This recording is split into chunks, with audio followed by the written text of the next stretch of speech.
Today we're going to remove the steering rack and pinion off of the Civic. First of all, my steering rack was completely destroyed. It just snapped like 2 days ago. When I was backing out of the driveway, it just snapped. And then my steering wheel, like, it just wanders. Even when I'm holding the steering wheel straight, it just wanders. That's one of the symptoms. And then at high speeds, the steering wheel itself just starts vibrating. And then the steering wheel is very loose. So it's really scary to drive. So I had to change it immediately. And these steering racks cost a fortune. Just to get a refurbished one is a fortune. So luckily my friend had an EK. And so this is what it looks like.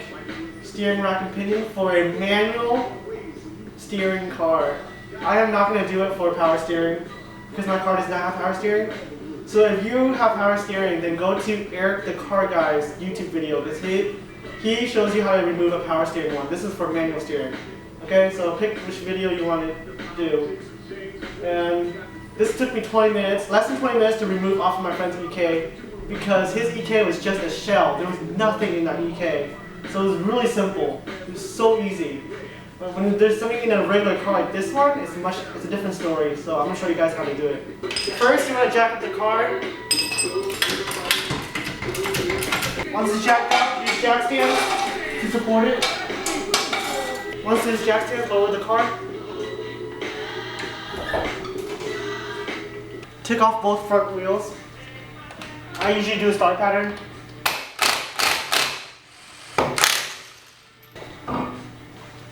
Watch carefully. This is the outer tie rod, inner tie rod, and there's a nut right there. You want the nut to go towards the engine. Loosen up the nut, but don't loosen it all the way. Just loosen it and push it back to where it was. Remove the cotter pin at the castle nut. This is the outer tie rod, which is from the steering. It goes into the knuckle. Remove the cotter pin. Just straighten out the pin. Straighten it out and just pull it straight out. Remove the castle nut. Remove the outer tie rod from the knuckle. Remove the outer tie rod. Just keep twisting.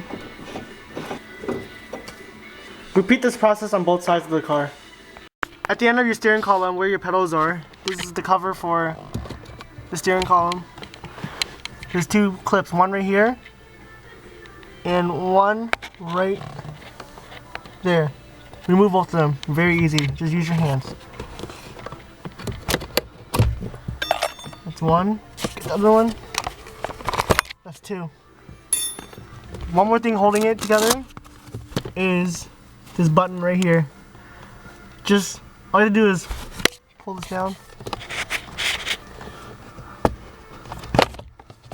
Just pull it down. It just comes right down. Nothing else. And yank on it so you can pull that button out.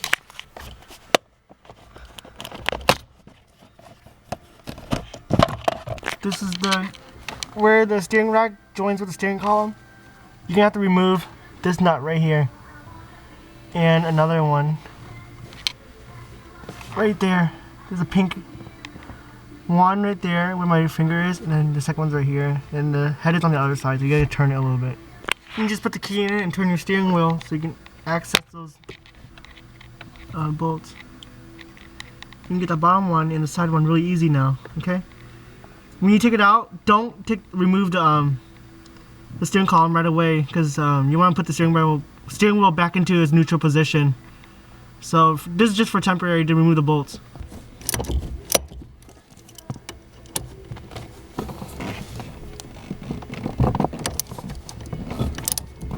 Remove both the bolts, put it somewhere safe. Now, this easily slides right off. Just leave it hanging right there. It will come off if you don't leave it standing on something, which mine's standing on the carpet. But if you don't leave it hanging on things, it's gonna come off the splines and you might lose your neutral position. So just leave it alone for now. We're gonna go underneath the car and continue this.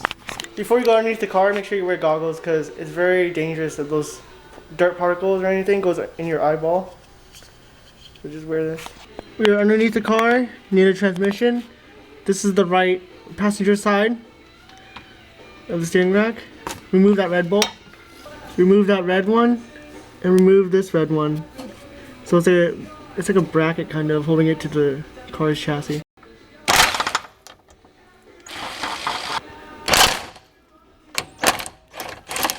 We just removed those two right there. There's one right next to it right here, this red one. After removing that one, there's one next to it right here. Remove this one.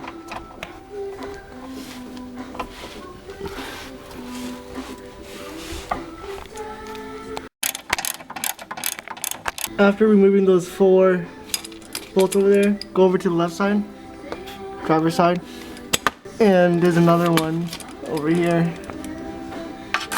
identical to the other side. Take it out. After that one is removed, there's 3 more. 1, 2, and 3 right there. They're right next to each other. There's 3 right there, the 3 red ones.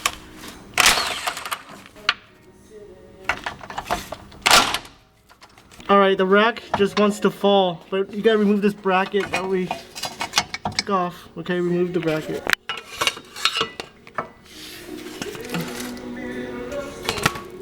This is the steering rack, and this is where the steering column meets up with the steering rack.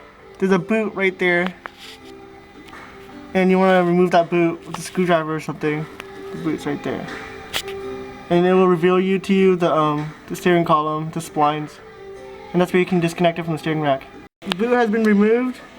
You can see the spline right there is in the inside of the car. It's disconnected. And the boot looks like this. So it looks like, just throw it out for now. And now you can see that it's completely off of the car, completely off the chassis. Tough part now is, this is the hardest part, probably. This is what makes it different from a shell or in a real car. The exhaust gets in the way, the shift linkage gets in the way.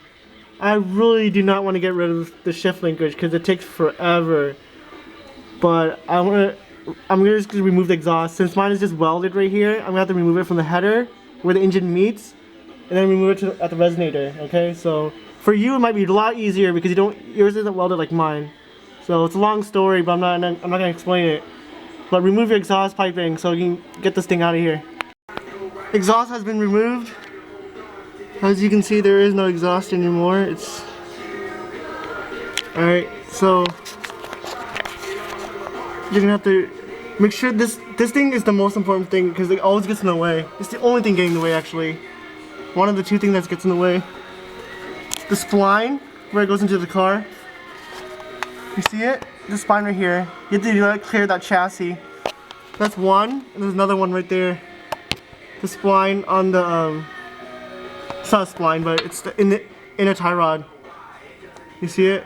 It has to clear the chassis too. Both of them. Once you clear both of them, you're good.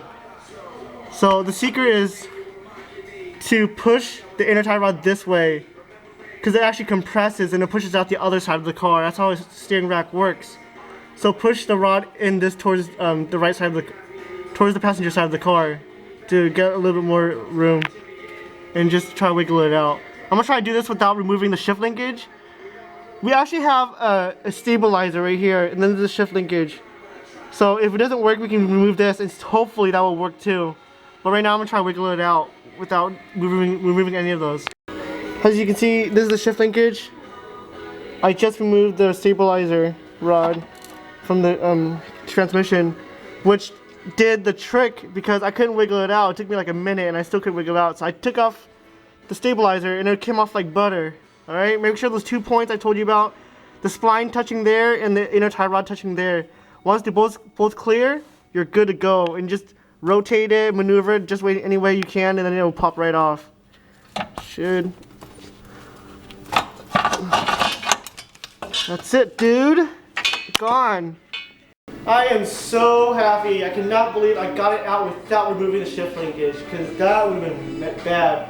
So I think the trick was, okay, first you have to remove the exhaust, and then you have to remove the stabilizer rod for the transmission, manual transmission that is, manual. I think automatic, you don't even have to mess with the cable from the gear knob into the transmission. I don't think you have to mess with that because it's so flexible. But manual transmission, take off that stabilizer. And I think the trick was, you see how this is? You see how we pull one end, the other one goes like that? So what you want to do is pull it all the way to the passenger side or the right side of the car, and this goes all the way down as much as possible. And that will help you clear these two spots right here out of the chassis, and then you maneuver and pull it right out. So make sure you pull this, okay? Pull all the way to the other side. It will help a lot. And so happy you didn't have to remove the shift linkage. I am so happy. Both the steering racks are out. This is the new one. This is the old one. I took the old my old inner tie rods and transferred over to the new one because my old one is so much better. Because it was only 3 years old. God knows how long my friend had his inner tie rods for. Let me show you. This is his inner tie rod. See like that? That's not supposed to happen. It's supposed to stand still like this one. See this? It doesn't even fall down. So you have to bend it down. See how stiff it is? It's supposed to be really stiff like that. So that's why I'm swapping it over. You don't need to do that if you're getting a new one. And then right now you just have to put everything back in reverse order underneath the car and you're good. After you put everything back together, this is the last thing you need to do. Connect these two joints, the spline and the steering rack. My thing fell off because the car was shaking, but I remember exactly where it was. It doesn't really matter because you're gonna test drive. You can test drive with it and adjust the steering wheel accordingly. So you just adjust it by doing this, like that's one, and then if it's not right, you turn it a little bit and then put it in a different spline spot, like that, and then you tighten it. Don't put on the cover yet. Put on the cover and tighten the bolts all the way down when you know that it's perfectly aligned when the steering wheel is perfectly neutral and you're going straight. So just loosely put this on for temporary and don't put the cover back on yet. And just test drive it and try to adjust it to make the steering wheel straight again. After you connected the two bolts underneath the steering column inside the car, you go back here and then you tighten the castle nut, put on the castle nut and tighten it, put the cotter pin through like you did before. And don't mind this, I had to fix my own boot. And then you tighten that adjuster nut again, and then you're all done. Just put back the wheels and you're good. And there you have it. You know exactly how to change your steering rack now. Now this is only for manual steering, so no power steering. So it's much easier than power steering ones. So anyways, put everything back, put the wheels on, test drive it, have fun. If you do have a problem with your steering rack, replace it immediately. Make sure you diagnose other problems and symptoms. Make sure it's not your make sure it's not your outer tie rods or inner tie rods, because you'd rather replace those instead of the entire steering rack, which I did because it really sucks. If you do replace it, and the same problem occurs because you use the same outer tie rods. So just diagnose it and make sure it's the steering rack, and if it is, replace it immediately because you're basically putting yourself on the line, your life on the line, and it's really dangerous. So I hope this helps.